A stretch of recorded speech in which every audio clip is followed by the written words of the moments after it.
સુરત શહેરના જહાંગીરપુરા પોલીસના night patrolling સામે સવાલો ઉઠ્યા। જહાંગીરપુરા વિસ્તારમાં ધાડ પાડો ગેંગ થઈ સક્રિય।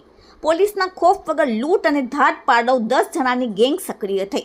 જહાંગીરપુરામાં આવેલા બીઆર પાર્કમાં લૂંટ કરવાના ઈરાદે ગેંગ ઘૂસી હતી। લૂંટારો દ્વારા બીઆર પાર્ક રો હાઉસમાં 3 મકાનોને નિશાન બનાવવામાં આવ્યા। સાધન વડે 3 મકાનના દરવાજાના નચુકા તોડી ઘરમાં પ્રવેશ કરીને લૂંટ ચલાવી। અચાનક સ્થાનિકો જાગી જતા લૂંટારુઓ બાજુના ખેતરમાં ભાગી ગયા હતા। લૂંટારુ પાસેના દરવાજાના નચુકા તોડવાના સાધનો નજીકના ખુલ્લા પ્લોટમાંથી મળી આવ્યા। લૂંટના ઈરાદે આવેલા લૂંટારુ ગેંગ સોસાયટીમાં લાગેલા સીસીટીવી કેમેરામાં કેદ થઈ ગયા। સ્થાનિક લોકોમાં પોલીસના પેટ્રોલિંગ પર હવે સવાલો ઉઠી રહ્યા છે। Bureau report, daily India TV, Surat.